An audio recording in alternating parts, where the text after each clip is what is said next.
So guys जो हमारा first step था वो तो हमने कंप्लीट कर लिया था, राइट। जो हमने परमिशन प्रोवाइड कर दी किसी कंटेंट प्रोवाइडर के लिए। अगली चीज क्या था हमारा स्टेप कि हमारा जो कंटेंट रिजॉल्वर है हमें वो चाहिए, राइट, अपने एक इसमें ऐप में। क्योंकि मैंने क्या बताया किसके थ्रू चाहिए, हमें कंटेंट रिजॉल्वर के थ्रू चाहिए। तो थोड़ा सा इसे समझ लेते हैं गाइस ये कंटेंट रिजॉल्वर क्या है एंड कैसे हम इसके थ्रू एक्सेस करेंगे। अब गाइस इसके लिए जो हमारे कंटेंट रिजॉल्वर गेट करने के लिए हमारे पास कौन से स्टेप्स हैं, हमारे पास दो स्टेप्स हैं इसमें जो हमें क्या करने पड़ेंगे, ऐड करने पड़ेंगे। क्या है वो? एक तो है हमारे पास कंटेंट रिजॉल्वर का, यहाँ पे क्या कर लेंगे, ऑब्जेक्ट यहाँ पे क्रिएट कर लिया मैंने, कंटेंट रिजॉल्वर टाइप एक ऑब्जेक्ट क्रिएट कर लिया जिसमें क्या कर लिया मैंने, गेट कंटेंट रिजॉल्वर कर लिया। फिर उसके बाद उसे दिखाने के लिए मैं क्या यूज करूंगा, कर्सर यूज करूंगा एंड उसमें क्या दे दूंगा, कंटेंट कॉन्टैक्ट क्लास दे दूंगा जो हमने ऐड करी थी, राइट। अब ये जो दो लाइंस है गाइस इसको क्या कर लेते हैं, स्टेप में तोड़ लेते हैं एंड एक एक करके समझ लेते हैं ये दो लाइंस क्या है एंड क्या कर रही हैं एंड हम इन्हें यूज ही क्यों कर रहे हैं। क्योंकि आई नो थोड़ा सा ये कंफ्यूजिंग हो सकता है,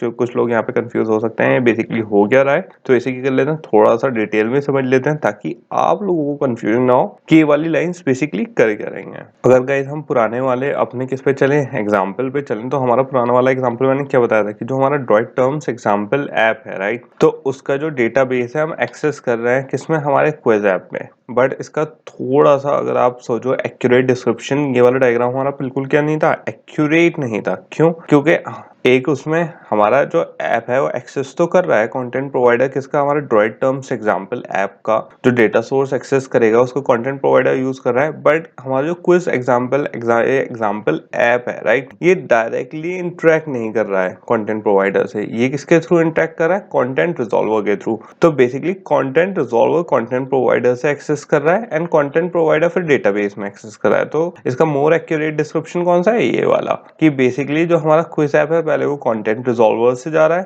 कंटेंट रिजॉल्वर कंटेंट प्रोवाइडर पे जा रहा है एंड फिर वो किस पे जा रहा है, डेटाबेस पे जा रहा है। अब कुछ लोगों को यहाँ पे कंफ्यूजन हो सकता है कि हम ये इंटरमीडिएटरी यहाँ पे ऐड क्यों करा है इसे, राइट, हमें कंटेंट रिजॉल्वर ऐड करने की जरूरत ही क्यों पड़ी है। अब गाइस इसको समझने के लिए थोड़ा सा आप इस तरीके से समझ लो कि अगर जरूरी नहीं है हमारे फोन में एक ऐप तो है नहीं। अगर जैसे हमारा एक कॉन्टेक्स्ट ऐप है जो डिफॉल्ट ऐप है, डिफॉल्ट ऐप की ही बात कर लेते हैं पहले, तो उसका एक क्या होगा, डेटाबेस होगा।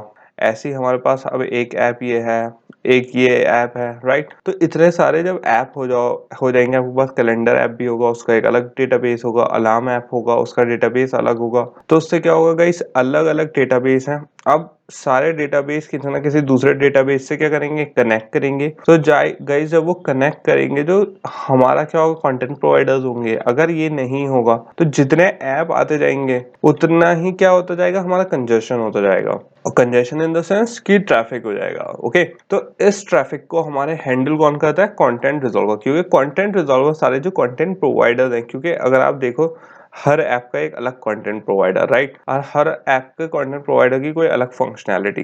तो गाइस अगर हम इसे ऐसे ही यूज करें बिना किसी कंटेंट रिजॉल्वर के, तो उससे क्या प्रॉब्लम क्रिएट हो जाएगी हमारे पास, ट्रैफिक की, किसकी, ऐप के ट्रैफिक की। एंड बेसिकली उससे क्या प्रॉब्लम होगी, हमारा जो फोन है वो क्या होना शुरू हो जाएगा, लैग होना शुरू हो जाएगा। तो इस चीज को हैंडल करने के लिए हमारे पास क्या आता है, कंटेंट रिजॉल्वर आता है। क्योंकि कंटेंट रिजॉल्वर क्या करता है, सारे एप्स के जो कंटेंट है उन्हें मैनेज करता है। एंड बेसिकली क्या होता है, सारे इंटरकनेक्टेड होते हैं किससे, एक कंटेंट रिजॉल्वर से। ये सबके जो कंटेंट प्रोवाइडर होता है उनको एक्सेस करके उन्हें मैनेज करता है। और ये वाला जो हमारे पास कंटेंट रिजॉल्वर है जो सारी क्या करेगा, एक्सेस करके यूज करेगा, मतलब जो सारे एप्स हैं उनसे क्या करेगा, कनेक्ट करेगा एंड उन्हें मैनेज करेगा। उसे अगर हमें ये चीज इंप्लीमेंट करनी हो हमारे ऐप में, क्योंकि ये क्या बताया गया, ये क्या है, हमारा इंडस्ट्री स्टैंडर्ड है। जितने भी सारे ऐप होते हैं वो सारे ऐसे ही लिखे जाते हैं कि वो कंटेंट प्रोवाइडर के साथ लिखे जाते हैं ताकि क्या कर सके, वो कंटेंट रिजॉल्वर से इंटरेक्ट कर सके और फोन में जो कंटेंट रिजॉल्वर होता है जो हमारा एंड्रॉइड फ्रेमवर्क है उससे इंटरेक्ट कर सके। तो अब यही मुझे कंटेंट रिजॉल्वर जो मुझे इंटरेक्ट करेगा दूसरे ऐप से, इसे अपने ऐप में इम्प्लीमेंट करना है। तो हम सिंपल क्या कर सकते हैं, उसके लिए सिंपल स्टेप है हमारा, जो फर्स्ट स्टेप है वो क्या है, कंटेंट रिजॉल्वर, और उसमें क्या है, रिजॉल्वर, और उसमें क्या कॉल करवा लेंगे हम, गेट कंटेंट रिजॉल्वर। तो बेसिकली इससे क्या आ गया, हमारा जो कंटेंट रिजॉल्वर था जो इंटरेक्ट कर रहा है सारे कंटेंट प्रोवाइडर से, किसके, सारे ऐप के, इस लाइन से हमारा क्या हो गया, वो चीज फिक्स हो गई है। अब ये क्या था, ये हमारी जो दो लाइन मैंने आपको बताई थी, राइट। फर्स्ट तो था हमारा कंटेंट रिजॉल्वर। तो कंटेंट रिजॉल्वर गाइस यहाँ पे जो हमारी फर्स्ट लाइन थी, यहाँ पे होपफुली आप लोगों को अब समझ में आ गई हो कि हमने क्यों ली थी, क्योंकि गाइज यहाँ पे हमारा कंटेंट रिजॉल्वर इस तरीके से यूज होता है। ओके, सारे ऐप से इंटरेक्ट करने के लिए। तो ये फर्स्ट लाइन लिखी है हमने, उसके लिए लिखी है ताकि हमारा जो कंटेंट रिजॉल्वर है दूसरे ऐप्स के कंटेंट प्रोवाइडर से इंटरेक्ट कर सके एंड उसे मैनेज कर सके। ये तो लाइन हो गई गाइज। ये अब किस पे चलते हैं, आगे के स्टेप्स पे चलते हैं जो हमारे कंटेंट प्रोवाइडर यूज करना है। अभी सिर्फ क्या करा है हमने, कनेक्ट करा है, यूज करना स्टार्ट नहीं करा है। और यूज स्टार्ट करने के लिए, इस चीज को कंप्लीट करने के लिए हमारे पास सेकंड स्टेप है, वो क्या है, कर्सर। यहाँ पे कर्सर में क्या करी हमने, रिजॉल्वर। अगर आप देखो रिजॉल्वर का यहाँ पे ऑब्जेक्ट कॉल करा है और उसमें क्या करा है, क्वेरी करी है हमने। तो इस लाइन को समझ लेते हैं कि बेसिकली ये है क्या एंड इसे इम्प्लीमेंट कैसे कर रहे हैं हम। ओके, एक चीज आगे बढ़ने से पहले, समझाने से पहले, होपफुली आप लोगों को कर्सर का याद होगा। कर्सर का मैंने आपको पहले भी बता चुका हूँ बहुत बार कि कर्सर बेसिकली हमारा क्या होता है कि एक वर्चुअल पॉइंटर की तरह होता है, जो क्या करता है, पॉइंट करता है कि कौन सी रो चल रही है एंड कौन सा कॉलम में कौन सी वैल्यू डिस्प्ले करवा रहे हैं। ओके, तो होपफुली आप लोगों को इस चीज में कंफ्यूजन नहीं होगा कर्सर क्या होता है। और आपको अगर याद हो, मैंने आपको क्या बताया था कर्सर के हमारे कुछ डिफॉल्ट क्या होते हैं, बेसिक ऑपरेशंस होते हैं। एंड उन बेसिक ऑपरेशंस में हमारे पास कौन से होते हैं, 4 बेसिक ऑपरेशंस होते हैं जो क्या थे, CRUD ऑपरेशंस हमारे गाइस। तो कर्सर में ऐसे ही हमारे पास जो 4 बेसिक ऑपरेशंस हैं वो कौन कौन से हैं। सबसे पहला था हमारा डेटा रीड करना, और डेटा किसके थ्रू रीड कर रहे थे हम, क्वेरी मेथड के थ्रू, राइट। तो ये क्या हो गया हमारे 4 बेसिक ऑपरेशंस में से फर्स्ट क्या, क्वेरी मेथड। फिर था हमारा इंसर्ट करना, एड अ रो और रोज टू द डेटा। तो ये क्या था, इंसर्ट मेथड। CRUD ऑपरेशन के 4 बेसिक वो थे। फिर था हमारा अपडेट द डेटा, और फिर था हमारा डिलीट रोज और रोज फ्रॉम द डेटा, कौन सा, डिलीट मेथड। तो ये हमारे थे 4 वो। अब गाइस जो हमारे अपने ऐप में हमें फंक्शनैलिटी इंप्लीमेंट करनी है वो क्या, सिंपल क्या करना है, मुझे सिंपल देखना है डेटा, ना इंसर्ट करना है, ना अपडेट करना है, ना डिलीट करना है, राइट। हमने परमिशन किसके लिए ली है, खाली रीड करने के लिए। तो सिंपल हम यहाँ पे क्या इंप्लीमेंट करेंगे, रीड ऑपरेशन। तो यहाँ पे गाइस कोई बिना किसी इशू के हम कौन सा यूज करेंगे, क्वेरी मेथड यूज करेंगे।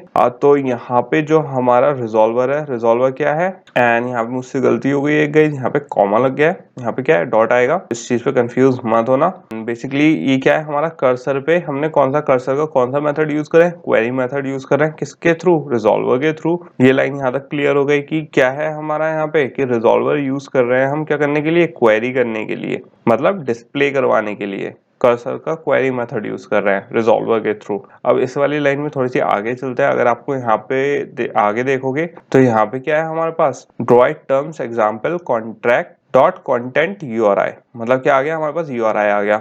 अब जिन लोगों ने डेटाबेस वाला बिगनर में कंप्लीट करा होगा उन्हें यहाँ पे कोई इशू नहीं आएगा, क्योंकि URI बहुत डिटेल में डिस्कस हुआ है। जिन लोगों ने नहीं करा हुआ, जिन लोगों को अभी थोड़ा सा URI में कंफ्यूजन है, थोड़ा सा एक क्या ओवरव्यू दे देता हूँ कि URI क्या है एंड कैसे इम्प्लीमेंट करते हैं। क्योंकि गाइस हमारा जो URI होता है डेटाबेस में वो क्या होता है, बहुत इंपॉर्टेंट होता है। तो बेसिकली URI हमारा होता क्या है in the first place, right. URI होता है यूनिफॉर्म रिसोर्स आइडेंटिफायर। एंड इसको अगर आप देखोगे तो जैसे हमारा URL होता है, ऐसे ही हमारा कौन सा होता है, URI होता है। URL हमारा क्या होता है, इसका सबसेट होता है। URL हम बेसिकली क्यों यूज करते हैं, नेटवर्क लोकेट करने के लिए, किसी भी वेब पेज को लोकेट करने के लिए यूज करते हैं। तो ये क्या है, सबसेट होता है किसका, URI का। तो URI में, क्योंकि मैंने आपको डेटाबेस वाले में बताया था, इस URL में खाली एक एक्शन परफॉर्म करते हैं, लोकेशन परफॉर्म करते हैं। URI में हम दोनों एक्शन देते हैं, एक्शन भी देते हैं एंड लोकेशन भी देते हैं। तो यहाँ पे क्या यूज कर रहे हैं गाइस, URI यूज कर रहे हैं हम क्या करने के लिए, फाइंड करने के लिए लोकेशन किसकी, डेटा की। और बेसिकली जो जैसे हमारा URL होता है गाइस, तो URL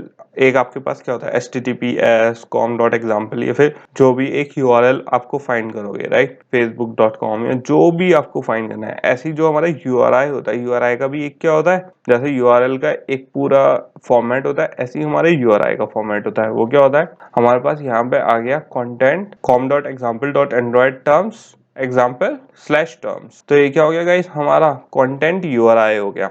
अब इसमें कंटेंट URI ये है क्या, इसे स्टेप बाय स्टेप समझ लेते हैं कि इसमें कौन कौन से पार्ट क्या क्या फंक्शन परफॉर्म कर रहे हैं। जो हमारा कंटेंट है, ये क्या है, प्रीफिक्स है कंटेंट प्रोवाइडर का, ताकि ये बता रहा है क्या, हमें कंटेंट प्रोवाइडर एक्सेस करना है इसके थ्रू। ओके, क्योंकि कंटेंट जो हमारा डेटा सेव है किसके थ्रू सेव होता है, इस कंटेंट प्रोवाइडर के थ्रू सेव होता है। तो ये जो प्रीफिक्स है हमारा, ये किसकी तरह एक्ट करेगा, जैसे हमारा HTTPS वर्क करता है URL में, ये सिंपल वैसे ही वर्क करेगा। बस ये क्या होता है, ये ऑफलाइन है, सिंपल हम क्या कर रहे हैं, दूसरे एप्स में इंटरेक्ट करने के लिए यूज कर रहे हैं, वो किसके लिए यूज कर रहे हैं, नेटवर्किंग के लिए यूज कर रहे हैं, और कोई डिफरेंस नहीं है।